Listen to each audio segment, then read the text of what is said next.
Hello students, welcome to my channel study with hello Suman. तो आज की इस वीडियो में हम लोग सॉल्व करने वाले हैं क्वेश्चन नंबर 9 को। ध्यान से देखिएगा, कंटिन्यूअस हम लोग वीडियो को सॉल्व कर रहे हैं। और कोई भी वीडियो का अगर रिक्वायरमेंट है आपका तो आप प्लेलिस्ट में जाइए, आपको प्रॉपर तरीके से प्लेलिस्ट बना हुआ है, उसमें से आप वीडियो को देख सकते हैं। ठीक है, तो अभी हम लोग फोकस करेंगे क्वेश्चन नंबर 9 में।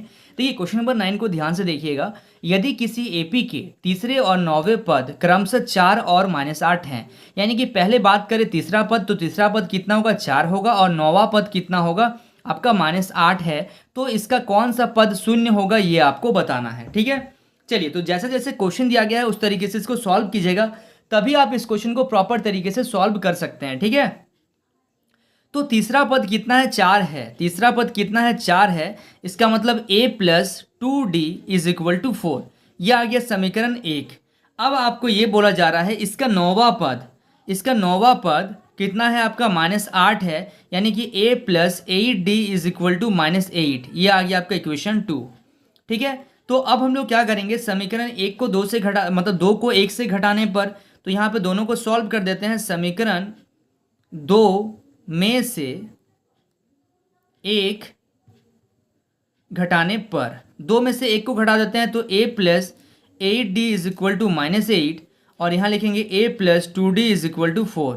ठीक है, ये आ गया आपका प्लस का माइनस, ये आ गया प्लस का माइनस, ये आ गया प्लस का माइनस। ये प्लस और माइनस से ये कैंसिल हो गया।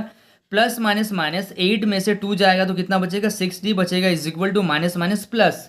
8 और 4 कितना हो गया, 12 हो गया, और ये ग्रेटर नंबर है इसलिए यहाँ पे क्या लगेगा, माइनस। ये बड़ा था इसलिए यहाँ पे प्लस लगा है। ठीक है, प्लस नहीं लिखने से भी चलता है, ऐसा कोई बात नहीं है कि आपको प्लस देना ही पड़ेगा।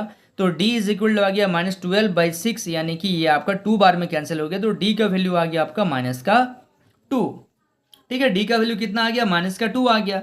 अब हम लोग क्या करेंगे, डी का वैल्यू को समीकरण 1 में रख देंगे, यानी कि समीकरण 1 से। तो समीकरण 1 में क्या है, समीकरण 1 में है आपका a + 2d = 4, यानी कि a + 2 × -2 = 4। तो a ± -4 = 4, a = 4 + 4, यानी कि a = क्या आ गया आपका, 8 आ गया। d का वैल्यू -2 आ गया, a का वैल्यू कितना आ गया, 8 आ गया। अब आपसे ये पूछा गया है कौन सा पद क्या है, शून्य है। ठीक है, तो मान लेते हैं यहाँ, माना nवां पद क्या है, शून्य है। ऐसा हम लोग मान लेते हैं कि nवां पद क्या है, शून्य है। इसका मतलब an = क्या हो जाएगा, 0 हो जाएगा। और an = क्या होता है, a + n - 1 × d। ठीक है, तो an को क्या माने हैं, 0 माने हैं, इक्वल टू a का वैल्यू 8 + n - 1, और d कितना है आपका, -2 है। इसको सॉल्व कर लीजिए फटाफट से। ये 8 इधर आ जाएगा तो कितना हो जाएगा, -8 = n - 1 × -2। -2 नीचे आ जाएगा तो -8/-2 = n - 1। ठीक है, माइनस से माइनस कैंसिल हो जाएगा, 2 1 जा 2, 2 4 जा 8। तो यहाँ से हो जाएगा आपका 4 = n - 1, ये -1 इधर आ गया तो क्या हो जाएगा, n = 5। तो n का वैल्यू क्या होगा, 5, यानी कि पांचवा पद क्या होगा, शून्य होगा। यानी कि पांचवा पद क्या होगा, शून्य होगा। अरे समझ में आप लोगों को ये क्वेश्चन समझ में आ गया है। देखिए कभी भी आपसे पूछा जाएगा कि तीसरा पद आपका इतना दिया गया है और आपका नौवां पद इतना दिया गया, तो कौन सा पद शून्य होगा, तो उसको आप मान लीजिएगा कि मान लेते हैं कि nवां पद शून्य होगा, तो an = 0, और an = क्या होता है, a + n - 1 × d। an के जगह में आप 0 रख दीजिए और यहाँ पे आप इसको पुट कीजिएगा तो आपका आंसर आ जाएगा, n = क्या आ जाएगा, 5 आ जाएगा। कोई दिक्कत इसमें? चलिए, so students please note down this question. So students, I hope आपको इस वीडियो से काफ़ी कुछ सीखने को मिला होगा।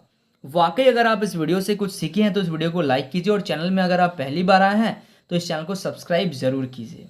तो स्टूडेंट्स मिलते हैं नेक्स्ट वीडियो में, तब तक के लिए बाय।